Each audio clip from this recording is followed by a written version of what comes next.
Muy buenos días, muy buenas tardes, muy buenas noches. Mi nombre es Dani Córdoba, el siervo inútil. Ah, es increíble la cantidad de mensajes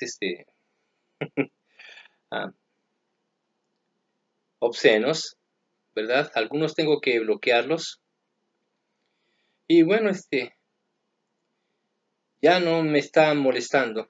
Ya estoy empezando a acostumbrarme. Así que no sé, no tengo palabras, ¿verdad? Para decir cómo me siento. Al contrario, puede pensar la gente que me siento ofendido, que me siento enojado o no sé, como cohibido o algo que no sea feliz o contento. Hay algo que dijo el Señor Jesucristo a sus discípulos en cuanto al ser vituperados, ¿sí? Al ser um, ofendidos.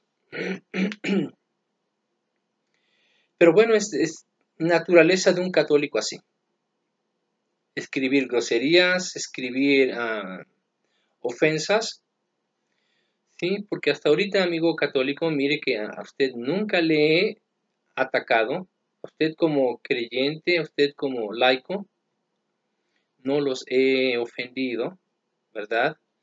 Me he dedicado a desmentir a las personas que desvirtúan la palabra y el evangelio de Cristo,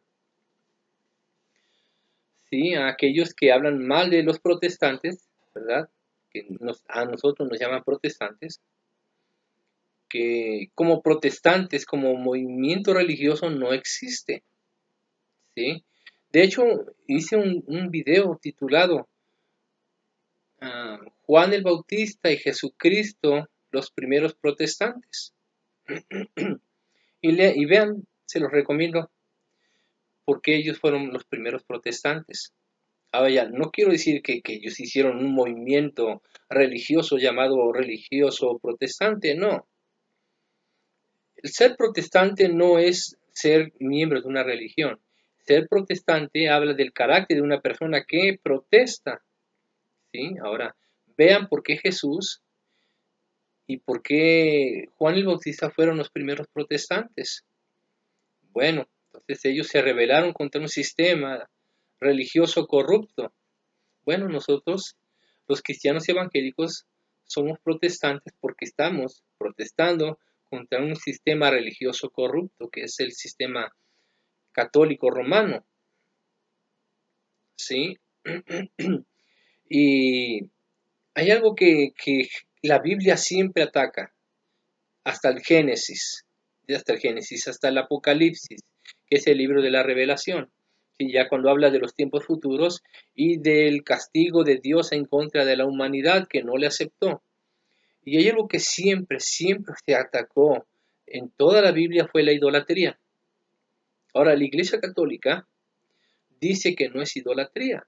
Y más la defiende, más la justifica, y más dice que no es idolatría. Es obvio y es latente y patente que la idolatría de la Iglesia Católica es innegable. Es innegable. Porque, a ver, muéstrenme ustedes, amigos católicos, muéstrenme qué iglesia es una iglesia idólatra, que venera a otros dioses y que es la religión más grande y más potente o más patente en toda la tierra. A ver, díganme, una religión que es la que domina el mundo y que tiene al mundo sumergida en la idolatría. No la van a hallar. Si vamos a la India, en la India pasan más de 1 billón de habitantes, igual que China. Casi llega a los mismos habitantes que China. En la India hay miles y miles de dioses paganos. Y cuando digo que miles es que son miles, ¿sí? Pero no hay ni una religión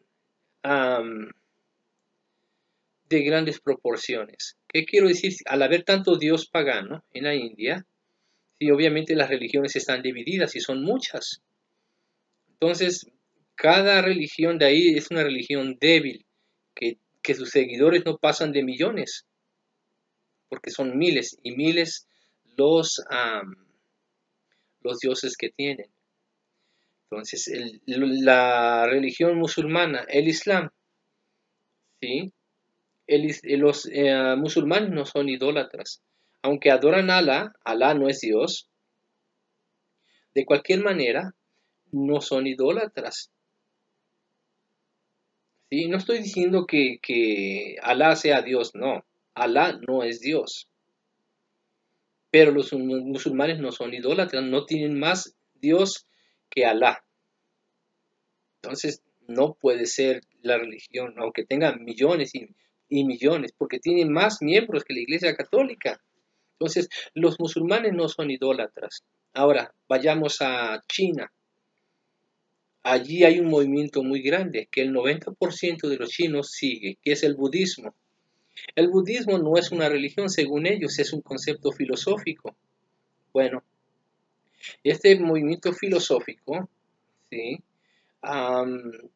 Comprende una vida espiritual, por supuesto. Bueno, entonces, ellos dicen que no adoran a Buda, pero sí lo adoran. Tienen templos y tienen las imágenes de Buda.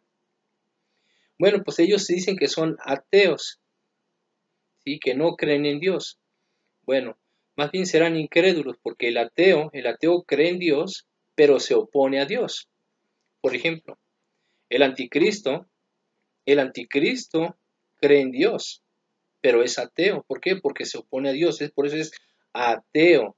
Ante, bajo, cabe, bla, bla, bla. Significa que es ante Dios, anti Dios.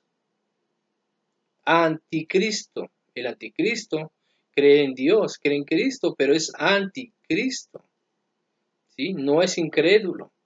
Si creen, dice el libro de Santiago, tú crees que Dios es uno, bien haces, pero debes de saber esto, que los demonios creen y sin embargo tiemblan. Entonces, una cosa es creer y una cosa es amar a Dios. Entonces, amigo católico, usted cree en Dios, pero no le ama a Dios. Bueno, por las expresiones de algunos pienso que sí lo aman, pero están equivocados, su fe está equivocada. Bueno,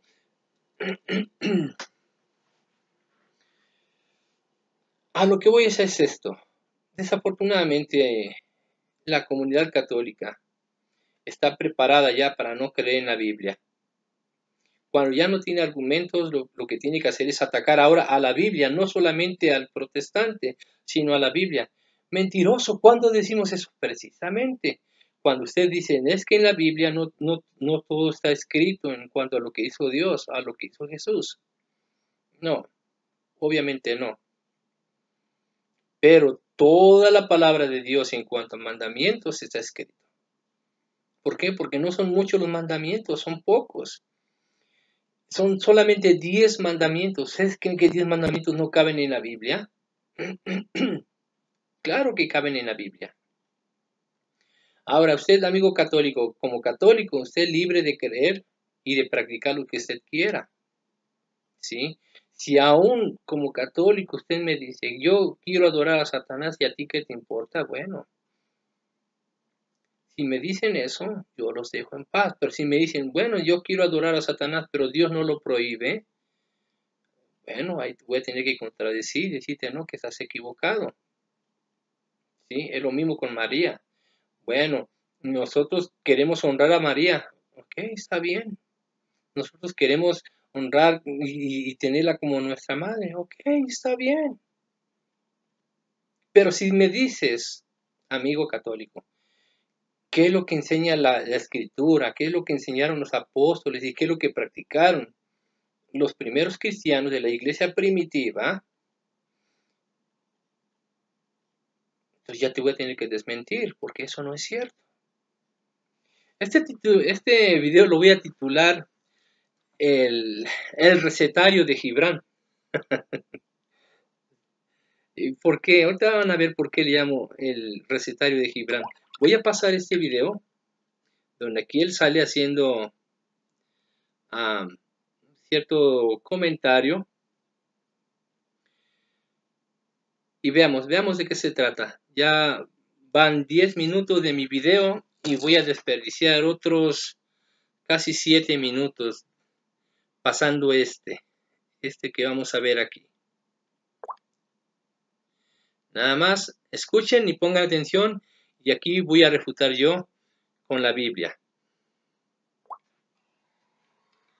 ¿Qué tal, amigos? En esta ocasión quiero hacer un análisis sobre un video que se titula Virtuosa, entre paréntesis, canción especial para las mamás, Samuel Adrián. Este chico que es un cantautor de música religiosa y que, bueno, a raíz del video que hice la vez pasada que me pidieron que analizara, fue que yo lo empecé a conocer. Entonces empecé a revisar sus alabanzas que tiene, y tiene esta alabanza. Y esta alabanza es una alabanza en la que alaba a su mamá, en lo que le dice por las cosas buenas que tiene su mamá, por eso le dice virtuosa, así se titula la canción, ¿no? Y pues a raíz de esto me surgió una reflexión.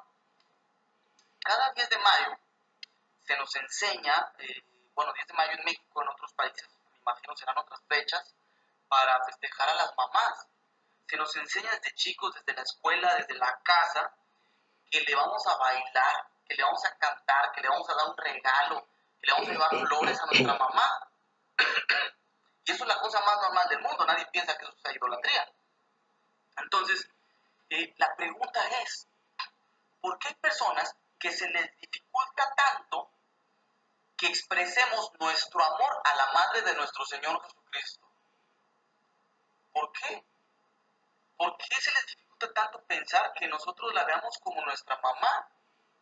Y que a esa mujer que fue María, que fue virtuosa, que tiene todas estas cualidades que la hacen única, ¿por qué entonces se les dificulta pensar que los cristianos bailemos, cantemos, llevemos regalos, llevemos flores, demos alabanzas a María?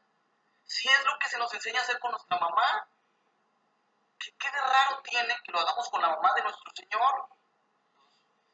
Yo la verdad me sorprendo. Entonces, para ilustrar esto, quiero contarles un pequeño cuento. Fíjense que había una vez una niña que, pues estando pequeña, veía a su mamá cocinar.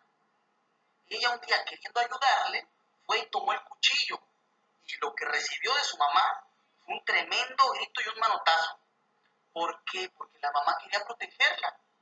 Pero esta niña creció en su mente creyendo que su mamá no quería que la ayudara, y ya nunca más se volvió a acercar a la cocina. Entonces, cuando creció y ya se iba a casar y se vio necesidad de que necesitaba saber cocinar, pues se iba a casar, lo que hizo fue tomar a escondidas el recetario de su mamá y copiarlo, transcribirlo todo. Había una parte que se refería al intercambio de medidas para las cantidades y eso, y como le pareció que eso no era una receta, no lo copió y se llevó nada más las puras recetas. Después de mucho tiempo creció, tuvo hijos y tal. En una cena navideña, pues ella, siguiendo escrupulosamente al pie de la letra la receta para que le saliera bien, la receta estaba escrita para 4 personas, pero eran 8 los que iban a visitarla. Entonces, no alcanzaba el pavo. Y después, en la cena, pues la niña más pequeña se dio cuenta que tiraba la parte de adelante y de atrás del pavo. O sea, le cortaba la parte de adelante y le cortaba la parte de atrás. Y la niña pequeña, pues se sorprendía, decía, ¿por qué? Si no alcanza el pavo, ¿por qué desperdicias eso? Y le preguntó a ella a la mamá. Y la mamá lo único que respondía es que así dice la receta, y que así dice la receta, y que así dice la receta. La abuela se dio cuenta de la situación y pegó una carcajada tremenda. Y ya le explicó que el recetario tenía una parte en la que se decía que ella lo cortaba porque el horno era más pequeño, el de la abuela. Entonces, pues, ante esto, pues, ¿qué es lo que podemos explicar de la realidad? Porque esto es un cuento, esto es una invención. que nos ayuda a ilustrar. Ujú, Pero muy con de este acuerdo. cuento quiero darte a entender una cosa. Esto fue lo que le pasó a los protestantes. Y esto es a lo que le pasa a muchos que dicen fundar iglesias y que creen que por tener las Sagradas Escrituras incompletas es suficiente para fundar una iglesia nueva. Esto no es así. O sea, para comprender toda la doctrina completa de Jesús, se necesitan los maestros, se necesitan los apóstoles. Lutero hizo esto, copia las Sagradas Escrituras y desecha a la Iglesia de Cristo. Y cree que no es necesaria, pero esa iglesia, con todo y sus dificultades, con todo y sus errores, tiene la doctrina completa de Jesús, porque es la que Jesús fundó. Y por eso, cuando los cristianos llamamos Madre a María, pues no se nos dificulta entenderlo, porque esto es lo que se enseñó desde el primer siglo, lo que los maestros, los apóstoles, los que vinieron después de los apóstoles, los que le enseñaron a los que vinieron, nos enseñaron a apreciar a María y a hacerle muestras de cariño y a saber que María no ha muerto, que María está viva. Entonces, ¿cómo se puede pensar que teniendo solamente las Sagradas Escrituras, rechazando a los maestros que Jesús dejó, puede entenderse a Jesús? ¿Qué es lo que pasa en estos casos? Nos quedamos con nuestras interpretaciones. Sí, con el recetario, pero con nuestras interpretaciones, con nuestras incomprensiones humanas al fin. Múltiples interpretaciones que escrupulosamente quieren seguir el recetario, pero no han tenido un maestro que les enseñe a leer ese recetario. Y esas interpretaciones creen tener la verdad solamente por tener un recetario incompleto. Espero darme a entender, amigos. Espero que les haya gustado. Déjenme sus comentarios y estamos en contacto. Bye. Bueno, ya le escucharon a Gibran González. La palabra de Dios dice que no es de interpretación privada, o sea, que no pertenece a alguien en exclusiva la interpretación. Ahora, según Gibran González, tanto como los protestantes como los católicos carecen de intelecto para interpretar las escrituras. Sí, amigo Gibran, tú necesitas de un sacerdote para entender las escrituras. Nosotros no, nosotros necesitamos al Espíritu Santo. Jesús dijo, y les voy a enviar el otro ayudador. Y les dijo, y también dijo, les voy a dar al Espíritu Santo, el cual les ayudará a recordar todas las cosas que les he enseñado. Amigo Gibran González, tú hablas de un recetario incompleto. Pero bueno, a todos los que me están escuchando y viendo en este video, les recomiendo el video del pastor Eduardo Gutiérrez. Está muy extenso, pero ahí habla de cómo se dio la Biblia y cómo fue que Lutero no excluyó libros de la Biblia. No. Los primeros concilios que hubo, ahí lo explica el pastor, ¿sí? Determinó qué libros eran los inspirados por Dios y cuáles no. Así que no fue Lutero.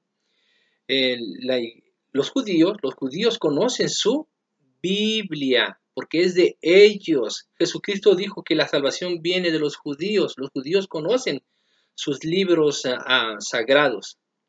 Así que la versión de la Septuaginta no fue escrita por judíos,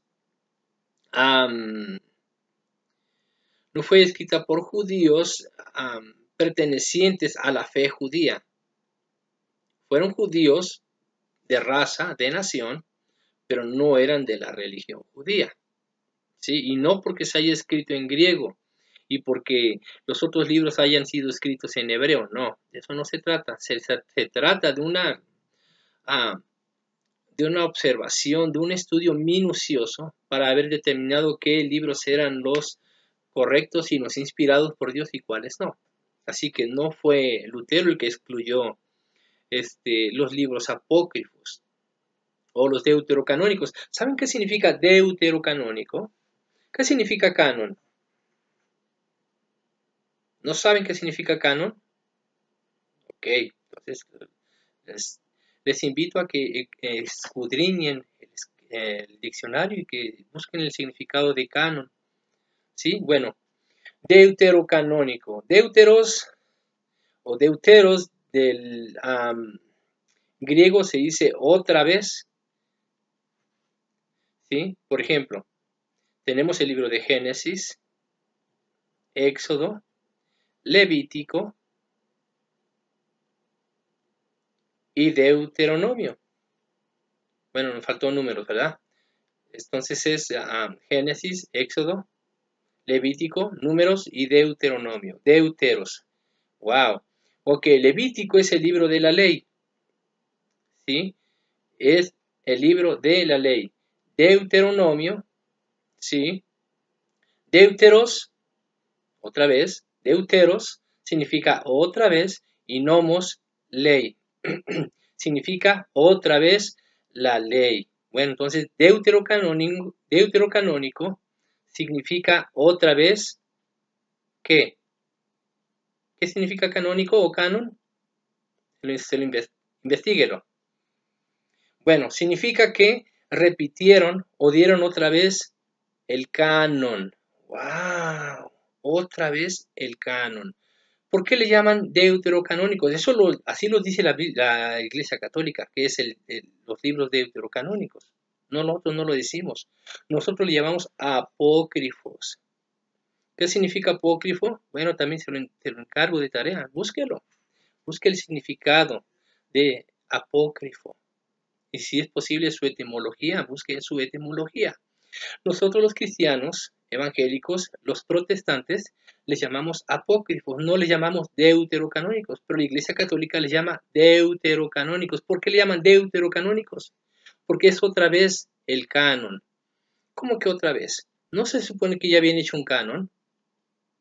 Como que algo no cuadra.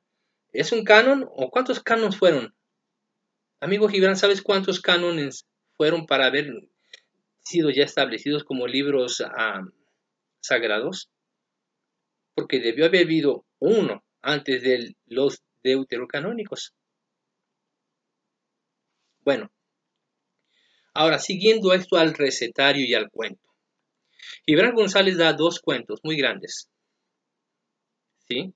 El de una niña hablando de un recetario, ¿verdad? Y que creció y que quiso hacer el recetario tal y como estaba escrito, pero que necesitaba de alguien que le ayudara a interpretar el recetario. Hasta hoy siempre ha habido especificación sobre un recetario.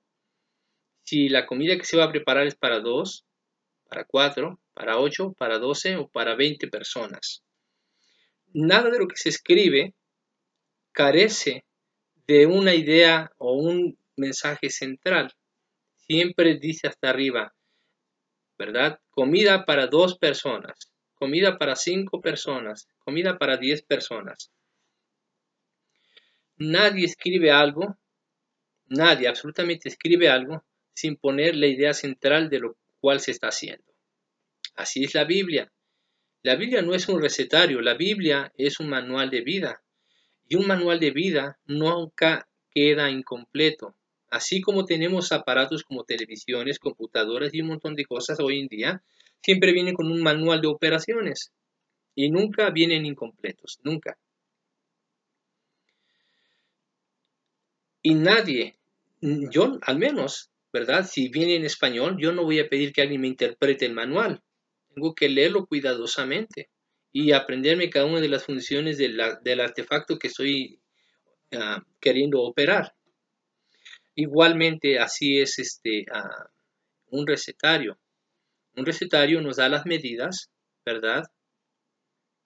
Que cuántos tomates, que cuántas cebollas, que cuántas zanahorias, que cuántos brócolis, que cuántos cauliflowers, y así. nos da la cantidad de cada una de las cosas. Y de ahí nos dice cómo debemos de picar el tomate o si no lo vamos a picar, que si vamos a poner en rajitas el bell pepper y cosas así, ¿verdad? Nos dice el modo de preparación y después del modo de preparación viene el modo de cocimiento. Todas las cosas vienen especificadas. Así que pues no sé qué mujer tan tonta hizo un recetario sin poner o ¿cómo se puede decir ahí? Que haya olvidado, ¿verdad? Que haya omitido, esa es la palabra correcta. Que haya omitido la parte más importante, ¿sí? Para cuántas personas es la comida que se va a preparar. Los hornos, no hay hornos chiquititos, ¿sí? Desde que yo tengo uso de razón, ¿verdad? Mi abuela usó estufas de gas. Me tocó llegar a ver estufas de leña, pero todas las estufas, tanto de leña como de gas y como las eléctricas, todas tienen en absoluto el mismo tamaño de horno, ¿sí? Aquí en Estados Unidos se venden unos pavos que parecen casi avestruces, pero así por muy grandes que sean estos pavos, caben perfectamente en un horno común, convencional, en casa. Así que, por muy grande que esté el pavo, ¿verdad? Sí, la receta dice, si el pavo es de tal tamaño, debe ponérsele tanto a cantidad de condimentos. Bueno, y después, ese es un cuento, ¿verdad? Obviamente, muy fuera de lógica también. Pero bueno, no deja de ser cuento. ¿Cuál es el segundo cuento? Amigo Gibran, hablaste del recetario espiritual que es la Biblia, ¿sí? Y desafortunadamente, pues hablaste del recetario, pero no tocaste nada absoluto de lo que hay dentro del recetario. Y según tú, el recetario dice que hay que honrar a María, que hay que venerar a María, porque así lo enseñaron, así lo enseñó Dios, porque así lo enseñaron los apóstoles y así lo practicaron los cristianos primitivos. Pues no, hasta que no enseñes un versículo claro, ¿verdad? Que diga que hay que honrar y venerar a María como tú dices. Como yo les dije en un principio, ustedes son libres de honrar a María como si fuera su propia madre. Si quieren cantarles canciones y hacerles danzas, ¿verdad? Están en todo su derecho. Yo en lo personal no me opongo y creo que nosotros los cristianos no nos oponemos a eso. Ustedes son libres. Pero ahora, ¿en qué nosotros nos oponemos? En que tú digas que eso es bíblico, cuando no lo es. ¿Sí? La palabra de Dios se hizo de una manera tan sencilla y tan simple que no necesitamos de maestros. Ahorita yo estoy hablando de algo bien importante en cuanto a la guía de la lectura. Todos fuimos una vez a la primaria y empezamos a aprender las reglas de la lectura. Y la regla de la lectura es interpretar lo que está escrito. ¿Sí? Si la Biblia dice que el perro come huesos, eso es lo que tenemos que entender, que el perro come huesos, muy independiente de si el hueso es de pollo, de cerdo o de res. ¿Sí? Tiene que especificar en cualquier momento que ese hueso perteneció a algún animal. En algún momento tienes que especificar quién le dio el hueso y por qué se lo dio. ¿Sí? Así es la lectura. La lectura se tiene que interpretar por lo que tiene escrito. La lectura de una poesía, ¿sí? Habla en sentido figurado, ¿sí? Es un idioma poético, ¿sí? Donde habla con alegorías, habla con ejemplos, habla con dichos, refranes y de una manera muy figurada de ver la vida, ¿sí? Pero es otro tipo de lectura que solamente las personas que estudian o que se dedican a la cultura, ¿verdad? A las obras literarias pueden entender. Y para entenderlo hay que también entender el sentimiento de la gente. Yo escribía poesía y la gente que leía mis poemas muchas veces no sabían lo que yo escribía, no sabían qué estaba detrás de la poesía y decían, ay, qué bonito, qué bonito. Pero había pocas personas que podían interpretar lo que yo escribía. Oye, suena muy bonito tu poema, pero tú estabas triste, ¿verdad? Sí, ¿cómo lo sabes? Solamente por la manera en que te expresas aquí. Vaya, ¿tú eres poeta? No, me gusta leer poesía, me gusta compartir poesía. Y he leído muchas poesías y yo identifico aquí, bla, bla, bla. Oh, sí, es cierto. Wow. Entonces, se necesita una persona de un corazón poeta para interpretar una poesía. Bueno, y hay pensamientos muy bonitos que se escriben y estos pensamientos simplemente dan a entender lo que la persona expresó por lo que sentía. Así de fácil y sencillo. Bueno, entonces la historia es igual. Pues nosotros vamos a entender lo que hay en la historia de acuerdo a lo que está escrito. No vamos a leer lo que no está escrito. No vamos a entender lo que no tiene escrito. ¿Sí? Si la historia dice que Simón Bolívar ayudó a la libertad de muchos pueblos sudamericanos, tenemos que entenderlo así. ¿Sí? Si dijera Simón Bolívar ayudó a libertar a toda América, pues tenemos que entender que es desde Alaska hasta la Argentina. Pero no dice eso. Ustedes, amigos católicos, leen lo que no está escrito. Ustedes hacen del Evangelio algo bien difícil. Y ustedes dicen que tienen que tener gente que les ayude a interpretar las escrituras. No. Yo no conozco la doctrina ni las enseñanzas de Lutero. Sé de algunas cosas, pero no me interesa saberlas y tengo que tarde o temprano tengo que saberlas. ¿Por qué? Porque algunas de estas cosas que hoy practicamos nosotros son conceptos que por supuesto son de la Biblia, son bíblicos, conceptos que Martín Lutero reveló a la iglesia actual, ¿sí? Los escritos de Juan Calvino también. Pero bueno, yo no me estoy fijando si ese concepto proviene de Lutero o de Calvino, no. Yo me fijo que el concepto es bíblico, que tiene un principio bíblico. ¿Sí? Nuevamente, la palabra de Dios dice que la escritura no es de interpretación privada. No, esto quiere decir que cualquiera puede interpretar la escritura, siempre y cuando haya tenido los conocimientos básicos de lo que es la escritura y la lectura. Porque una persona que no lee bien, obviamente no va a escribir bien. Una persona que no lee bien y no escribe bien no puede expresarse de una manera correcta. Y así igual manera, si no puede expresarse de una manera correcta, va a tener dificultad para hacer comprensión de lo que está leyendo.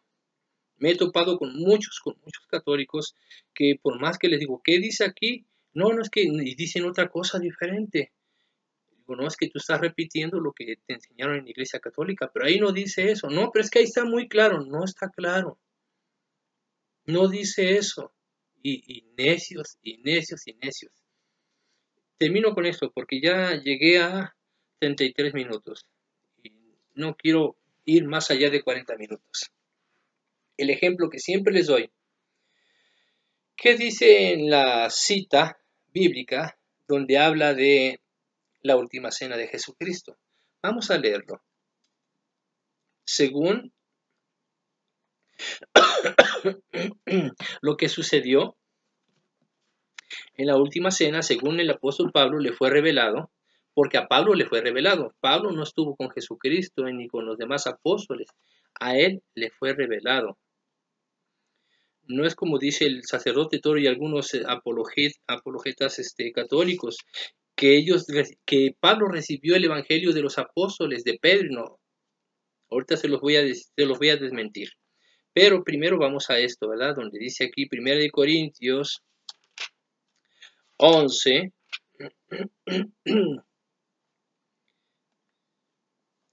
Dice aquí, fíjese bien, cómo es que la Iglesia Católica dice algo muy diferente a lo que está escrito aquí. Porque yo recibí del Señor lo que también os he enseñado, que el Señor Jesús, la noche que fue entregado, tomó pan, Habiendo dado gracias, lo partió y dijo, tomad, comed, esto es mi cuerpo, que por vosotros es partido. Haced esto en memoria de mí. Asimismo también tomó la copa después de haber cenado, diciendo, esta copa es el nuevo pacto en mi sangre. Hacer esto todas las veces que la bebieres en memoria de mí. Así pues, todas las veces que comieres este pan y bebieres esta copa, la muerte del Señor anunciáis hasta que Él venga. Hasta ahí. ¿Sí? La Iglesia Católica, los sacerdotes y los apologetas enseñan esto. Y el Señor Jesucristo nos enseñó y nos mandó que este rito será llamado misa de Eucaristía. En la misa de Eucaristía, el sacerdote hará un conjuro y hará bajar a Jesucristo a la hostia, y la hostia se convertirá en Jesucristo, o sea, la transustanciación. ¿Sí? Transustanciación significa que es la transferencia de la sustancia de Jesús a la hostia. No es pan, es hostia. Y ya expliqué qué significa hostia. Ok. Y ya una vez convertido la hostia en Dios, ustedes se van a comer a Dios, ¿verdad? Y entonces el acólito mecerá un esférico con incienso y todos dirán, alabado sea el Señor. Claro, no doy más explicación de lo que hay en el rito, porque hay más cosas. Y bueno, la palabra que se lee, ¿verdad? Y bla, bla, bla. Pero bueno, en sí lo que es así el rito, así en general. Esto es muy distinto a lo que dice aquí, ¿verdad? En lo que la institución de la cena del Señor. Ahora, cuando dicen ellos que la transustanciación se lleva a cabo, cuando Jesús dijo, tomad, comed, este es mi cuerpo, que por vosotros es partido, hacer esto en memoria de mí, diciendo que el pan se convierte en Jesús. No, esto no dice la Biblia, esto no está diciendo aquí. Para que usted entienda a qué se refiere cuando Jesús dijo, tomad, comed, esto es mi cuerpo, no se está refiriendo literalmente a su cuerpo, ¿sí? Porque para empezar, él estaba partiendo el pan. ¿Cómo iba a partirse a sí mismo si estaba él a un lado? Carece de lógica. Para que usted entienda qué significa que es el pan, tiene que entender que Jesús ha sido el pan que descendió del cielo. Ahora, ¿en qué momento fue el pan que descendió del cielo? Cuando alimentaron a los israelitas en el desierto. Ese fue pan literal. Ahí sí fue pan convertido. Era Dios mismo alimentando al pueblo de su esencia. Es muy largo de explicarlo. No me voy a extender. Ahí sí fue literal. Y sí fue el pan que él dio, que era a sí mismo. Otro punto. En la Pascua siempre se involucró el pan y dijo Dios que se iba a hacer pan de trigo sin levadura. La Pascua es la celebración de la Pascua. ¿Qué significa Pascua? Bueno, vienen de dos orígenes, ¿sí? Del arameo y del hebreo. Pasje y pashe, que significa paso. Y habla del éxodo que hubo de Egipto a la tierra prometida, pasando por el Mar Rojo. Y eso, el pacto, estaba simbolizando más bien pacto, la palabra Pascua. Eso significa Pascua. No es pacto, es Pascua. Bueno, entonces, este significa la Pascua, Pashe, Pasje, del arameo y del hebreo. Significa paso. Entonces, la Pascua simboliza y se introduce a una etapa de pacto, alianza, convenio, arreglo o testamento, ¿sí? Entonces, la Biblia dice que Jesucristo es el pan de vida, ¿sí? No estaba hablando de un pan físico, está hablando de lo que alimenta el alma, el espíritu, ¿sí? El ser interior del hombre. Entonces, para que usted entienda lo que está realmente diciendo aquí, tiene que entender todos esos términos, y meterse más al Antiguo Testamento, de cómo Dios, es más, dice Jesucristo, no solamente de pan vivirá el hombre, sino de toda la palabra que sale de la boca de Dios. Y eso lo dice también en el Antiguo Testamento, no solamente de pan vivirá el hombre, sino de toda la palabra que sale de la boca de Dios. ¿Y a qué palabra se refiere? Se refiere al logos, al verbo. ¿Y qué es Jesucristo? Jesucristo es el verbo encarnado. ¡Wow! La palabra hecho carne. ¿Sí? ¿Ya está entendiendo? Entonces, no se está refiriendo a un pan físico, se está refiriendo a su palabra. ¿Sí? Dice el Señor Jesucristo cuando enseñó el Padre nuestro. Padre nuestro que estás en el cielo, santificado sea tu nombre, vénganos tu reino, se hecha tu voluntad así en la tierra como en el cielo. Y el pan nuestro de cada día, dásnoslo hoy. ¿Sí? Cuando está hablando de su voluntad y está hablando del pan, está hablando de la palabra de Dios. ¿Sí? No está hablando del pan que tengamos que comer cada día, no.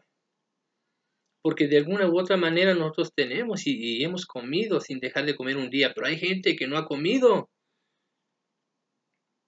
¿Qué pasó? ¿Falló ahí la oración del Padre Nuestro?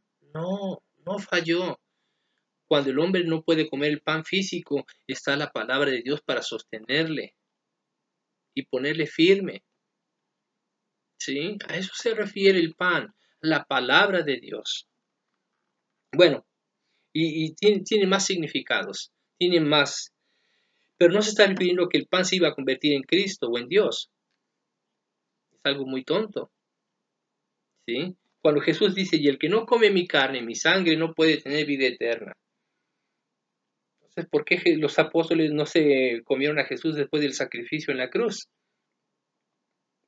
Que es literal, eso es literal. El que no come mi carne, mi sangre, no puede tener vida, no puede tener vida eterna. ¿Se les olvidó comerse a Jesús?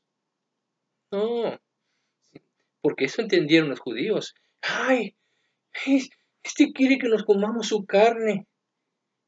¡Wow! Y así lo entienden los católicos, igual que los judíos de aquel tiempo que lo criticaron. Nada más que los judíos rechazaron comérselo, pero no, estos supuestamente no.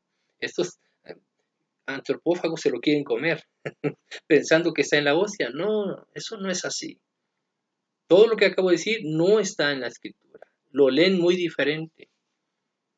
¿Sí? Ahí no habla de misa de Eucaristía. Ahí no habla ni siquiera dice la palabra misa. Ni siquiera dice que el sacerdote tiene que hacer bajar a Jesucristo a la hostia. Ni siquiera aparece la palabra hostia. Ya le expliqué la palabra hostia. La palabra hostia significa, viene del latín hostes, que significa enemigo, adversario, opuesto, hostil, de ahí viene la palabra hostil. Y usted sabe qué significa hostil. Hostil significa agresivo, ¿verdad? Violento. ¿Sí? Eso significa hostil. Y de ahí viene también la palabra hostigar. Y ya se lo he dicho lo que significa hostigar. Perseguir, ¿verdad? Insistir, ¿sí? Estar detrás de una persona con el motivo de ofenderle, de molestarle, de herirle o matarle. Eso significa. Entonces la palabra hostia ni siquiera aparece en la Biblia. Ahora, ¿qué significa? ¿Qué es una hostia? Ya sabemos qué es una hostia. La hostia es una oblea hecha con trigo sin levadura que se usa para la misa de Eucaristía. Eso es una hostia, pero muchos ya saben que es una hostia, pero no saben qué significa la palabra hostia. Así que vayan a un diccionario etimológico y busquen la palabra, el significado de la palabra o su etimología de la palabra para que lo puedan entender. Entonces, cuando se están comiendo la hostia, se están comiendo al enemigo, se están comiendo al adversario, se están comiendo al opuesto, se están comiendo al hostil, porque de ahí viene la palabra hostia. ¿Sí? Amigo Gibran González, La palabra de Dios y el Evangelio se encerró en algo tan sencillo, muy sencillo. Y ya lo dijo el apóstol Pablo, ¿sí? No se necesita de sabiduría para entender el Evangelio. Simplemente con que tenga los principios básicos de lectura, ¿verdad? Eso es suficiente para poder entender la escritura. De otra manera, no va a haber manera de entender lo que es el Evangelio. Y para entender el Evangelio hay que irnos a las raíces. ¿Cuáles son las raíces? El Antiguo Testamento. ¿Sí? Desde Génesis, ¿verdad? Hasta el último libro del profeta Malaquías.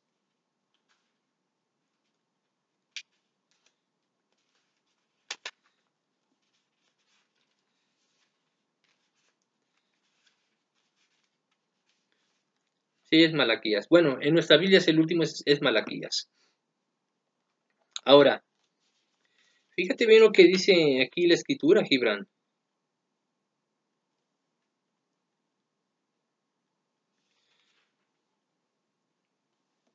Que no necesitamos del clero católico para interpretar la Biblia. No lo necesitamos. Dios es tan sencillo y tan simple en cuanto al Evangelio, que nos dio a nosotros el entendimiento para poder interpretar las Escrituras. Fíjate bien lo que dice aquí, Primera de Corintios 1 del 20 en adelante. No, del 18 en adelante. Porque la palabra de la cruz es locura a los que se pierden, pero a los que se salvan, esto es a nosotros, es poder de Dios. Pues está escrito, destruiré la sabiduría de los sabios y desecharé el entendimiento de los entendidos. ¿Dónde está el sabio? ¿Dónde está el escriba? ¿Dónde está el disputador de este siglo? ¿No ha enloquecido Dios la sabiduría del mundo? Pues ya que en la sabiduría de Dios el mundo no conoció a Dios mediante la sabiduría, agradó a Dios a salvar, fíjate bien, agradó a Dios salvar a los creyentes por la locura de la predicación, porque los judíos piden señales y los griegos buscan sabiduría. Pero nosotros predicamos a Cristo crucificado, no es a María, ¿correcto? No es a María, es a Jesús. Para los judíos ciertamente tropezadero y para los gentiles locura, mas para los llamados así judíos como griegos, Cristo poder de Dios y sabiduría de Dios. Porque lo insensato de Dios es más sabio que los hombres, y lo débil de Dios más fuerte que los hombres. Pues mirad, hermanos, vuestra vocación, que no sois muchos sabios, según la carne, ni muchos los poderosos, ni muchos los nobles, sino que lo necio del mundo escogió Dios para avergonzar a los sabios, y lo débil del mundo escogió Dios para avergonzar a lo fuerte. Y lo vil del mundo y menospreciado escogió Dios, y lo que no es, para deshacer lo que es, a fin de que nadie se jacte en su presencia. Mas por él estáis vosotros en Cristo Jesús, el cual ha sido hecho por Dios sabiduría, justificación, santificación y redención, para que, como está escrito, el que se gloríese en el Señor. Amigo Gibran, no creas que los sacerdotes son sabios. Se ha comprobado y les hemos dicho una y mil veces cómo tuercen las escrituras. Definitivamente no, estás muy equivocado. La palabra de Dios es completa, ¿sí? Tan completa que se hizo el Evangelio para predicarle a una sola persona, ¿verdad? Ahí tenemos a Pedro y a Juan cuando estaban saliendo del templo La Hermosa y estaba un paralítico. Y Pedro, extendiendo la mano al paralítico, se sanó, ¿sí? A una persona. Después, ¿qué pasó en el día del Pentecostés? ¿Cuántas personas se convirtieron? ¿Sí? El recetario de Jesús es excelente, ¿sí? El recetario de Jesús que la palabra de Dios hizo para hablarle a una sola persona, ¿verdad? Como para hablarle a 5,000, como, imagínate, en el recetario de Jesús estaba la comida como para, probablemente para 20 personas, y le alimentó a más de 5,000, ¿verdad? ¿Con cuántos panes y con cuántos peces? ¿Sí? Es tan sencillo y tan maravilloso el Evangelio que es un recetario completo. Tú lo haces incompleto. Aunque tengas más libros en tu Biblia que en la mía, lo haces incompleto. Tú dices que no puedes leer ese recetario si no es el sacerdote que te ayude a leer este recetario. Nosotros no necesitamos de esos sacerdotes. No necesitamos del clero católico. Dios nos dio conocimiento, sabiduría, entendimiento. Nosotros no somos tontos. Los católicos no son tontos. Ellos tienen la capacidad de raciocinio también. Y que lo que pasa es que la Iglesia Católica ha estado manipulando las mentes, manipulando las conciencias. Y eso no debe ser así. El católico tiene la capacidad, el raciocinio para poder entender las escrituras por sí mismo. Es cuestión de solamente de leer lo que está escrito. Y leer más, y leer, y leer, y leer, y leer, y seguir leyendo para poder entender a qué se refiere Jesús con una cosa, con otra. Amigo Gibran, estás equivocado. ¿Sí? Muy equivocado. El recetario de Jesús es muy excelente. Es tan sencillo. No es complicado como ustedes lo presentan. Mi recomendación es que entiendas tú a Jesús. Tú me dices que yo entienda la Iglesia Católica, que entienda la Eucaristía. Yo la entendí y la sigo entendiendo todavía. Y cada vez que penetro más en la Escritura, entiendo más lo que es la Eucaristía. ¿Y qué significa Eucaristía? Ya lo he dicho muchas veces. Viene del griego Eucaristos, ¿sí? O Eucaristia o Eucaristón, según de acuerdo al tiempo en el que se haya escrito, presente, futuro o pasado. Eucaristía está en tiempo pasado, donde dice ahí, y dio gracias, Eucaristia. Eucaristos, dar gracias en tiempo presente e infinitivo. Eucaristón, dará gracias. Eso significa.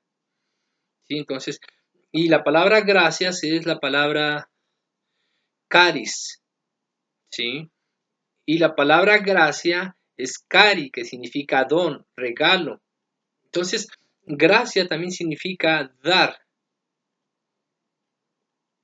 ¿Sí? Significa obsequio, significa regalo, significa don. De ahí viene la palabra carismático. ¿Sí? Una persona que se mueve en los dones. ¿Sí? Entonces, nosotros los cristianos hacemos más Eucaristía que los católicos. ¿Por qué? Cuando nos levantamos, gracias Padre que estás en el cielo por un día más de vida. Gracias Señor por haberme permitido ver la luz de este día. Permite que yo camine en tu voluntad y bla, bla, bla. Gracias. Eso es Eucaristía. Vamos a tomar el desayuno. Padre Santo, en el nombre de Jesús, bendice estos alimentos y te damos gracias en el nombre de Cristo Jesús. Llegó la hora de comer o llegó la hora de una actividad. Señor, te pedimos que tú bendigas esta actividad y te damos gracias en el nombre de Jesús. El cristiano está dando más Eucaristía que un católico. Bueno, también conozco católicos que dan Eucaristía a cada momento. Los he visto. Mi respeto por ellos. Pero la mayoría no lo hace. ¿Sí? Entonces, el cristiano es más eucarístico que el católico. Porque eso significa Eucaristía, dar gracias o acción de gracias. Y bueno, termino con esto. Nuevamente repito, Gibran, el recetario de Jesús es excelente. Está hecho a toda la medida del mundo para predicarle a una sola persona, para 2, 3, 4, 10, 20, 50, 100, 500, 1000, 5000, 20,000. ¿Sí? Te equivocas, amigo. Tu recetario está muy cortito y tus 2 cuentos no dejan de ser eso, dejan de ser cuentos. Cuando tú me enseñes en la Biblia, ¿verdad? Que está claro y literal, de que los apóstoles enseñaron que hay que honrar y venerar a María, y que los primeros cristianos lo hicieron, que aquí está escrito, en ese recetario, en el que dices tú que está incompleto. Pero también tengo aquí otras versiones, tengo la versión Latinoamérica y latinoamericana, tengo la versión Biblia de Jerusalén. Muéstramelo, dime en qué versión de estas católicas aparece que hay que venerar a María. Que sea palabra de Dios, que esté escrito en los evangelios, yo te lo voy a creer. ¿Sí? Ahí estamos, Dios te bendiga.